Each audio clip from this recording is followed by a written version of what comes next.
যাই হোক, আমার বাইকের তেল নেওয়া শেষ, দেখাই যাচ্ছে তেল আর একটু দাগ বাকি আছে।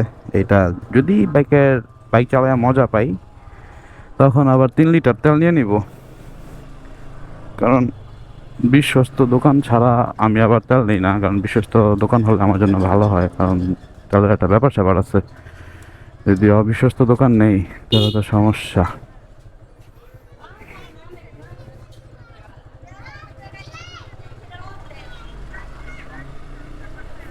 তো আমি এখন একটা চিপাগলির রাস্তা দিয়ে যাইতেছি। সামনে অবশ্য গরুর হাট, তো ঈদ চলে আসছে। তো ঈদ যখন চলে আসছে, তো ঈদের তো গরুর হাট রাস্তাঘাটে থাকবেই। এখনো পর্যন্ত কোনো গরু আসে নাই, আস্তে ধীরে সব গরুই চলে আসবে। তো যেটা বলতেছিলাম, বাইকে নাকি ইঞ্জিন অয়েল ড্রেন দিতে গেলে নাকি বাইকের ইঞ্জিন একদম গরম অবস্থায় নাকি ড্রেন দেওয়া যাবে না। 30 মিনিট চালিয়ে নাকি ইঞ্জিন অয়েল ড্রেন দিতে হয়। তারপর ইঞ্জিন অয়েল ড্রেন দেওয়ার সময় বাইকে ডান বাম কাত করা যাবে না। আসলে এগুলো কোনো মানে এরকম কোনো কিছুই না।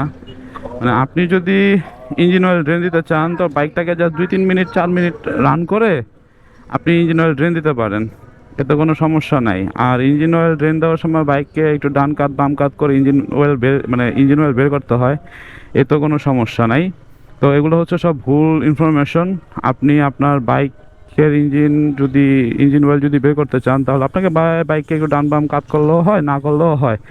আপনি যদি ইঞ্জিন ড্রেন দেন, অন্তত আপনি 15 মিনিট ওই অবস্থায় রেখে দেবেন, দেখবেন সব ইঞ্জিন অয়েল বের হয়ে, হ্যাঁ, ইঞ্জিন থেকে বেরিয়ে যাবে।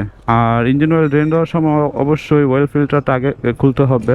তারপরে ইঞ্জিন যেখান দিয়ে ইন করেন সেই ঢাকনাটা খুলতে হবে। তারপর ড্রেন নাট খুলতে হবে। এরকম অবস্থায় আপনার 15 মিনিট রেখে দিলে সব ইঞ্জিন অয়েল পড়ে যাবে। তো এটা শুধু ভুল ইনফরমেশন।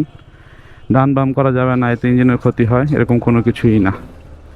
তো আজকে আমি আমার বাইকের ইঞ্জিন অয়েল ড্রেন দিয়েছি। তো আমি লিকুমলি লাভার। আর জিক্সার বাইকের মধ্যে আমি মনে করি আমার কাছে পার্সোনালিভাবে লিকুমলি ইঞ্জিন অয়েলটা সব থেকে বেশি ভালো লাগে। তো এতদিন আমি সেমি সিনথেটিক ইউজ করতাম। তো এখন কুরবানি ঈদে একটু চিন্তা করলাম ফুল সিনথেটিকটা ইউজ করি, কারণ কুরবানি ঈদে অনেক জায়গাতে যাওয়া হয় আর বাইকটা একটু বেশি রানিং অবস্থায় থাকে। তো আর যে গরম পড়ছে, আমি মনে করছি না, ফুল সিনথেটিকটা এখন আমার বাইকের জন্য পারফেক্ট। তো ইঞ্জিন অয়েল চেঞ্জ করলাম। আর একটা তথ্য দিয়ে দেই, আপনারা যদি ইঞ্জিন অয়েলের ফিল্টার চেঞ্জ করেন, তাহলে যেই ইঞ্জিনের গায়ে লেখা 850 ml ইঞ্জিন অয়েল দিতে হবে, সেখানে আপনি 950 ইঞ্জিন অয়েল দিবেন। কারণ ফিল্টারের জন্য কিছু ব্যাপার স্যাপার থাকে, নতুন ফিল্টারও কিছু ইঞ্জিন অয়েল নিজের মধ্যে অবজর্ভ করে, যে কারণে 950 ইঞ্জিন অয়েল দিবেন। আর যদি আপনি ইঞ্জিন অয়েল পরিবর্তনের সময় যদি ফিল্টার পরিবর্তন না করেন, তাহলে আপনি 850 ml ইঞ্জিন অয়েল দিবেন, আর বেশি দিবেন না। কারণ অতি মানে যে মেজারমেন্ট, এই মেজারমেন্টের থেকে যদি বেশি ইঞ্জিন অয়েল আপনি দেন, তাহলে আপনার ইঞ্জিন ওভারহিট হতে পারে, আবার ইঞ্জিন সিসও হতে পারে। আবার এই মেজারমেন্ট থেকে যদি আপনি ইঞ্জিন অয়েল যদি একটু কমও দেন, তাও বাইক ওভারহিট হবে, সিস হবে। তো কোম্পানি যে মেজারমেন্টটা মানে আপনাদেরকে রিকমেন্ড করেছে, আপনারা আই থিঙ্ক ওই মেজারমেন্টটা দেওয়ার চেষ্টা করবেন। আর